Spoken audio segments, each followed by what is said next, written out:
Good afternoon, students. So I'm going to start chapter 19 with you. That is movement and locomotion. So we are doing that because previously we were doing that chapter only. So from starting we are going to take that. What is movement and chapter 19? Movement and locomotion. Simple movement is just it's everything related to motion. Means change of place according to the time. So we move a lot during whole day. हम खुद चलते हैं हम अपने मैं भी लिख रही हूँ तो I am moving my hand okay so movement is moving body parts at their place only at their places. So I'm writing in my hand on the board, so I'm moving my hand, so that is movement of my hand. And locomotion means when the body parts are moving and it is changing the location of my body. So it's related to the change in location. Change in location. Any movement which is making the change in location is locomotion. Moving from one place to another. So both the things are interrelated because movement at larger scale will cause locomotion. Full body में जब movement होगी तो I can go from here to another classroom. That is locomotion. Now the types of movements. There are three main types of movement. After understanding the name, we will come types. So types of movement in the organism. Three types. Number one, amoeboid.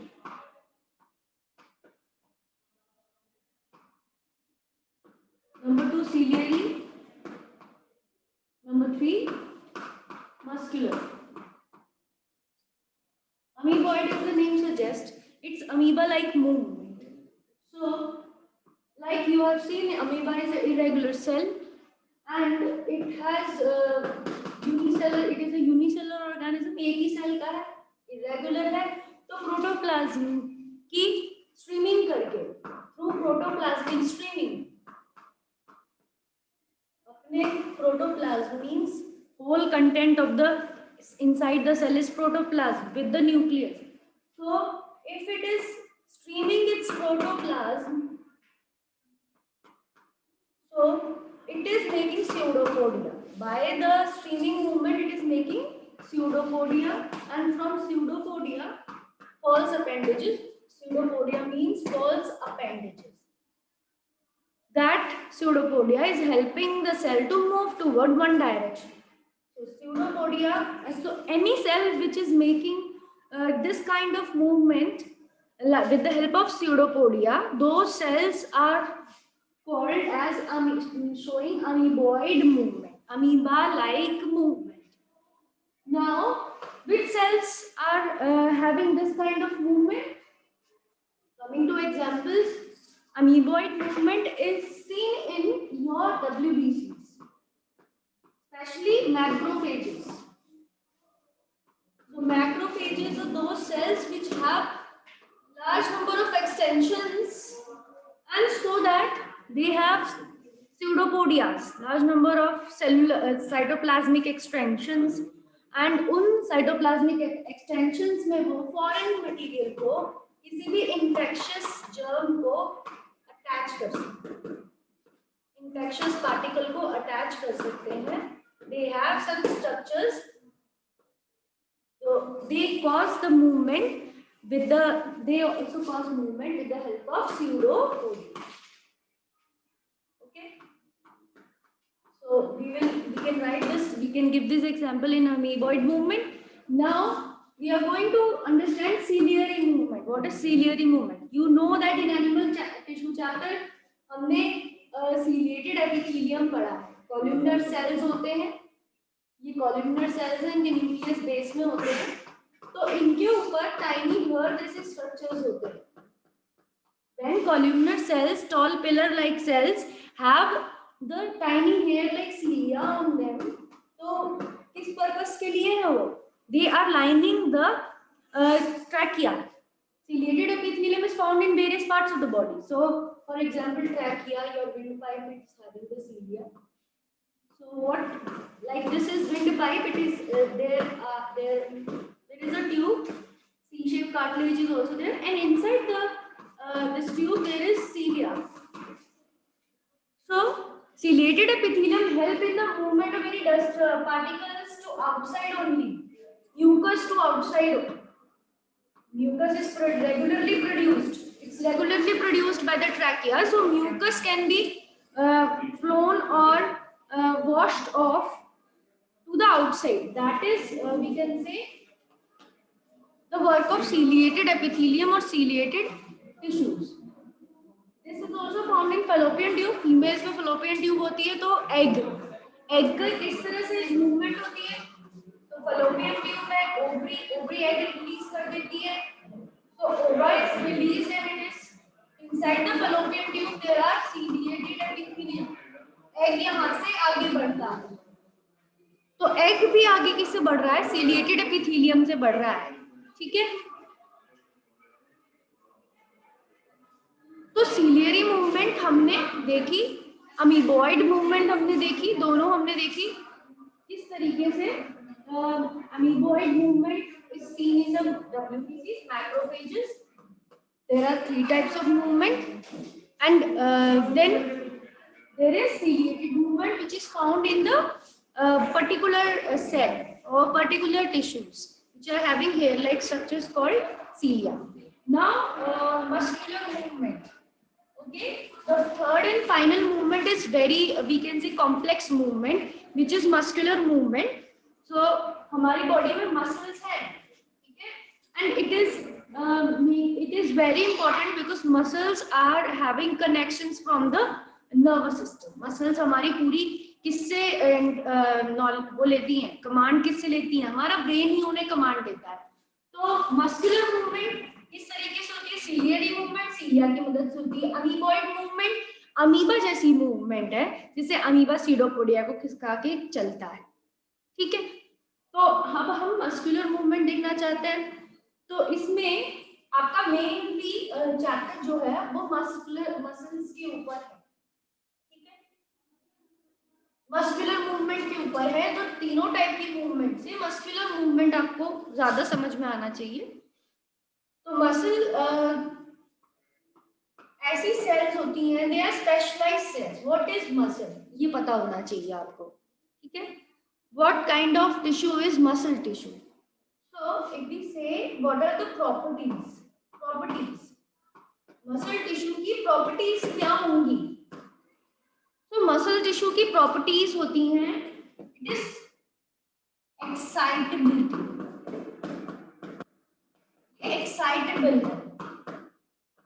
Excitable means it can get the signals from brain, nervous tissue, and can after getting signal it can excite, can change its shape, change its size. So excitability है, it can get excited to do something, stimulated भी बोल सकते हैं. Then excitability के बाद आ जाता है आपका extensibility. Extensibility is your second property of the muscle cell. Extensibility में muscle can extend itself, लंबा हो सकता है, lengthen. Then third is contractility. Contractility means shorten. Extensibility means lengthen. Contractility means shorten. ठीक है. Fourth is elasticity. Elasticity, that means to regain shape and size, regain original shape and size. तो जैसे ही वो lengthen भी हो गया, shorten भी हो गया, तो अब उसको अपने नॉर्मल साइज पे भी आना पड़ेगा. तो दैट इज इलास्टिसिटी. तो मसल इलास्टिक की तरह होते हैं कि they can come back to their normal size. तो अब हमने ये तीनों प्रॉपर्टी देखी. ऐसे टिश्यूज हमारे अंदर है, 3 तरह के ऐसे टिश्यूज हमारे अंदर है. So now we'll come to the three types of muscles which are there in our body.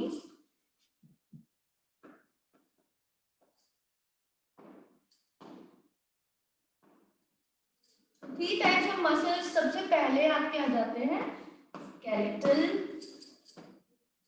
Skeletal muscles को दो और नाम से हम बात कर सकते हैं या इनको बोल सकते हैं वॉलेंट्री मसल। वॉलेंट्री या फिर इनके स्ट्रक्चर के बेसिस पे कि ये देखने में कैसे है, ये इस तरीके से होता है। अगर ये स्केलेटल मसल है तो ये इस तरीके का दिखेगा कि इसके अंदर डार्क बैंड, फिर कुछ जगह छूट के फिर दोबारा से डार्क बैंड, फिर कुछ जगह छूट के फिर दोबारा से डार्क बैंड, फिर कुछ जगह छूट के डार्क बैंड। तो इसका स्ट्रक्चर इस तरीके का होता है। इसके अंदर बहुत सारे लाइट डार्क लाइक जीब्रा होता है, जेब्रा बोल सकते हो, जिसके अंदर ब्लैक व्हाइट स्ट्राइप्स है। वैसे ही इस वाले मसल्स में लाइट और डार्क बैंड्स होते हैं। लाइट पिंकिश दिखते हैं and dark bands dark red दिखते हैं जब आप इन मसल्स को देखते हो। तो बिकॉज ये बैंड्स आपके स्केलेटल मसल्स में मिलते हैं, सिर्फ स्केलेटल मसल्स में मिलते हैं, तो इस वजह से इनको स्ट्रिएटेड मसल्स भी कहा जाता है, यानी स्केलेटल मसल्स को स्ट्रिएटेड मसल्स भी कहा जाता है। एंड इन लाइट और डार्क बैंड्स को ही स्ट्रिएशंस कहा जाता है। स्ट्राइएशंस या स्ट्रिएशंस आया है, स्ट्राई मींस स्ट्रिप्स से, स्ट्रिप्स जैसा, जैसे किसी में छोटी छोटी सी कहीं डार्क और कहीं हल्के रंग की स्ट्रिप्स हो, तो स्ट्राइएशंस वहीं से आया है। सेकंड तरह के मसल्स आपके स्मूथ मसल्स होते हैं। तो स्मूथ मसल्स में आपको कोई स्ट्राइएशंस नहीं होती, तो इनको इसलिए नॉन स्ट्राइएटेड भी बोलते हैं। So non-striated is the smooth muscle and visceral बोलते हैं because ये involuntary बोलते हैं because ये हमारे कंट्रोल में नहीं होती, they are involuntary also। ठीक है, ये समझ में आया आपको? Non-striated है because इन स्मूथ में कोई भी बैंड्स नहीं होते। स्मूथ का डायग्राम अगर आप देखोगे तो ऐसे होती है, स्पिंडल शेप जैसी होती है, मतलब पॉइंटेड एंड्स और सेंटर से मोटी होती है, और यहाँ पे एक न्यूक्लियस होता है, सिंगल यूनिन्यूक्लिएटेड होती है स्मूथ मसल, और इसमें कई सारे न्यूक्लियस हो सकते हैं, तो ये मल्टी न्यूक्लिएटेड होती है। तो स्केलेटल मसल मल्टी न्यूक्लिएटेड है, बट आपकी स्मूथ मसल यूनिन्यूक्लिएटेड है, सिंगल न्यूक्लियस वाली है। अब थर्ड तरह की मसल्स आती है कार्डियक मसल्स।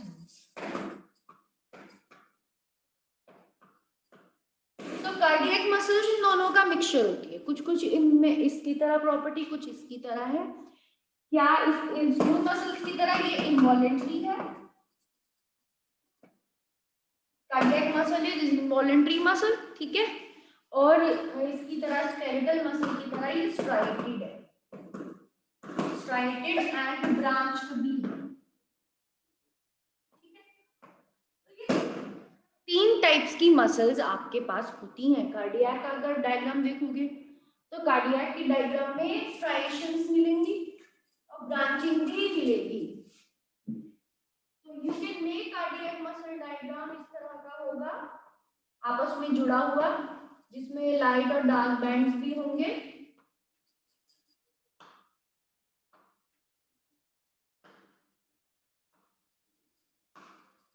ठीक है, न्यूक्लियस भी होंगे, और ये किस तरीके की होंगी? They will be cardiac muscles are found in heart. कहाँ मिलती है? हार्ट। तो हमें पता है हार्ट कैसा है, what kind of structure heart is. Heart is involuntary organ, ये हमेशा चलता है, लाइफ लॉन्ग हमारा चलता रहता है, ठीक है। तो ये मेनली थ्री टाइप्स के आपके मसल्स हैं। Your muscles are three types, skeletal, smooth and cardiac, ठीक है। अब हम आते हैं मसल स्केलेटल मसल्स के ऊपर, क्योंकि आगे चैप्टर में जो इम्पोर्टेंट समझाया है वो स्केलेटल मसल ही समझाया है, तो हम उसके ऊपर आ रहे हैं। Skeletal muscle, structure of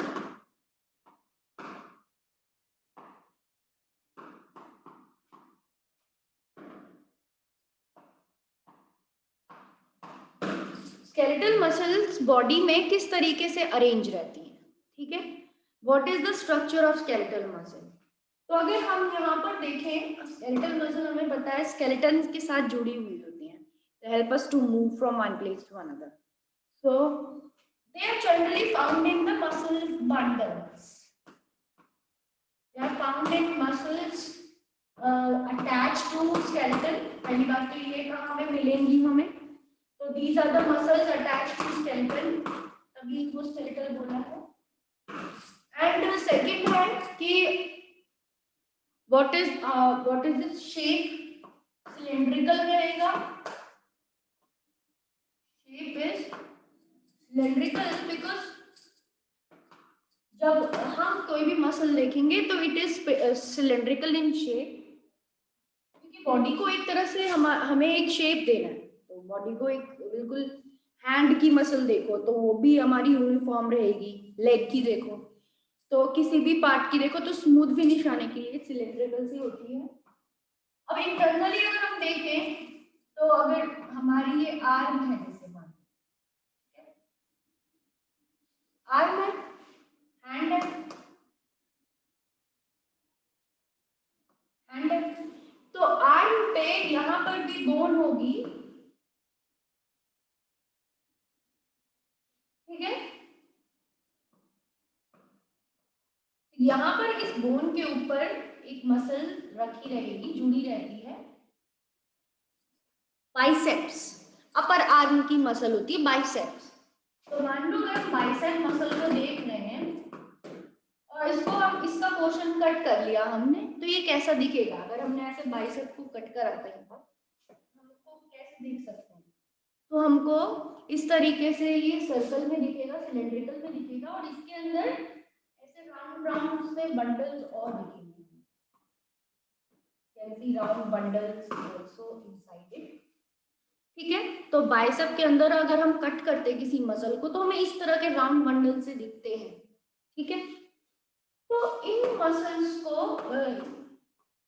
muscle bundle कहते हैं, मसल बंडल, क्योंकि यहाँ मसल के जो भी सेल्स हैं वो सब बंडल्ड होकर एक पैकेट्स में जुड़े रहते हैं, मसल बंडल बोलते हैं। और इनका दूसरा नाम होता है फैसिकल्स, ठीक है, फैसिकल्स, मसल फैसिकल्स भी इनको बोलते हैं। इनके अंदर कई सारे बहुत छोटे छोटे से मसल फाइबर्स होते हैं, लार्ज अमाउंट में इनके अंदर, हर एक मसल बंडल के अंदर जो मसल फाइबर है वो जुड़ रहता है, okay. So this kind of muscle fibers are inside each of this muscle bundles. So now अगर हम इसका एक फाइबर अलग से निकाल लें, we take out a single fiber, क्योंकि हमें मसल का इंटरनल स्ट्रक्चर देखना है, तो we can see कि किस तरीके का हमको दिखता है स्केलेटल मसल का फाइबर। तो एक अगर हम फाइबर अलग से निकालेंगे तो वो भी सिलेंड्रिकल शेप का होता है, it is also cylindrical in shape. And then इसमें भी जैसे मैंने बताया कि इसमें भी लाइट और डार्क बैंड्स होते हैं, light band, dark band, light band, dark band.